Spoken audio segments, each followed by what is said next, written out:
أعوذ بالله من الشيطان الرجيم بسم الله الرحمن الرحيم।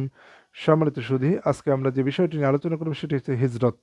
আল্লাহর রাস্তায় হিজরত করা, আল্লাহর রাস্তায় পরিভ্রমণ করা এবং এক জায়গা থেকে অন্য জায়গায় স্থানান্তর করা, এটাকে মাইগ্রেশন, ইমিগ্রেশন বা হিজরত বলা হয়ে থাকে। তো হিজরত কেন করতে হয়? অনেক সময় হিজরত করাটা আল্লাহর হুকুম হয়ে যায়। তো কোন কোন ক্ষেত্রে আল্লাহর হুকুম হয়, এরকম একটি ক্ষেত্র আমরা জানতে পারবো। যখন, বিশেষ করে যখন মানুষ একটি নির্দিষ্ট জায়গায় গুনাহ থেকে বের হতে পারে না, অনেক সময় তারা একেবারেই আবদ্ধ হয়ে যায় একটা নির্দিষ্ট গুনায় বা অনেকগুলো গুনার ভিতরে। সেক্ষেত্রে তাদের উচিত তাদের ইমানকে রক্ষা করার জন্য আল্লাহর রাস্তায় হিজরত করা বা এমন একটা জায়গায় যাওয়া যেখানে গেলে সেই গুনাহ থেকে বেরিয়ে আসতে পারবে। সে একটা আল্লাহর রাস্তায় সহজ সরল সঠিক জীবনযাপন করতে পারবে। আসুন, এরকম ক্ষেত্রে হিজরত কেন জরুরি সেটা আল্লাহ তাআলা বলেছেন সূরা নিসা ৪ নম্বর সূরা ৯৭, ৯৮ এবং ৯৯ নম্বর আয়াতে। এখানে আমরা পেয়ে যাব।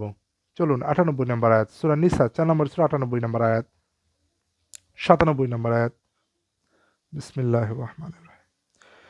ইন্নাল্লাযীনা তাওয়াফাহুমুল মালাইকাতু যালিমি আনফুসিহিম ক্বালু ফীমা কুনতুম قالوا كنا مستضعفين في الأرض قالوا ولم تكن أرض الله واسعة فتهاجروا فيها فأولئك مأواهم جهنم وساءت مصيرا। ৯৮। إلا المستضعفين من الرجال والنساء والبلدان لا يستطيعون حيلة ولا يهتدون سبيلا। ৯৯। فأولئك عسى الله أن يعفو عنهم وكان الله عفوا غفورا। আল্লাহ তাআলা বলছেন, নিশ্চয়ই যারা নিজেদের প্রতি জুলুমকারী ফেরেশতারা তাদের জান কবজ করার সময় বলে, তোমরা কি অবস্থায় ছিলে? তারা বলে, আমরা জমিনে দুর্বল ছিলাম। ফেরেশতারা বলে, আল্লাহর জমিন কি প্রশস্ত ছিল না? তোমরা তাতে হিজরত করতে।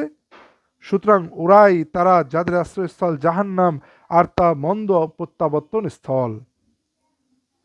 তবে যে দুর্বল পুরুষ, নারী ও শিশুরা কোনো উপায় অবলম্বন করতে পারে না এবং কোনো রাস্তা খুঁজে পায় না, অতঃপর আশা করা যায় যে আল্লাহ তাদেরকে ক্ষমা করবেন, আর আল্লাহ মার্জনাকারী ক্ষমাশীল। সুতরাং আল্লাহ এখানে বলছেন, ইন্নাল্লাযীনা তাওয়াফাহুমুল মালাইকাতু, নিশ্চয়ই যারা তাদের জান কবজ করে ফেরেশতারা, জলিমি, নিশ্চয়ই যারা জুলুমকারী, যখন ফেরেশতারা তাদের জান কবজ করে, জুলুমকারী মানে গুনাহকারী, আনফুসিহিম, তারা নিজেদের উপরে নিজেরা জুলুম করে গুনাহে নিমজ্জিত থাকে, ক্বালু ফীমা কুনতুম, ফেরেশতারা বলে কেমন ছিলে তোমরা?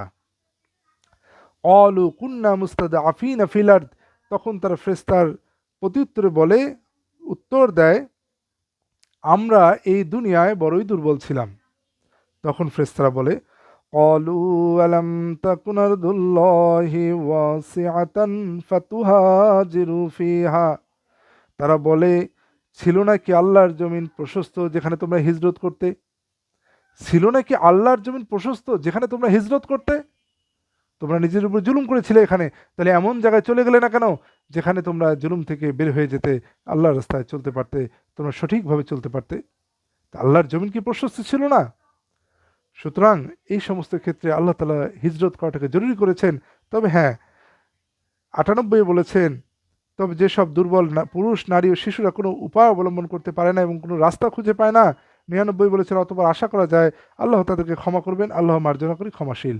সুতরাং যাদের সামর্থ্য রয়েছে তারা অবশ্যই, যদি এমন অবস্থায় পতিত হয় যে তাদের নিজেদের উপর জুলুম করছে, তারা কোনো গুনাহে নিমজ্জিত রয়েছে, তাহলে হিজরত করে সেই জায়গা থেকে এমন একটা জায়গায় চলে যাবে যেখানে তারা এই গুনাহ থেকে মুক্ত থাকতে পারে। আল্লাহ তাআলা আমাদেরকে প্রত্যেককে বুঝার এবং হিজরত করার সামর্থ্য দিন নির্দিষ্ট ক্ষেত্রে। আমিন।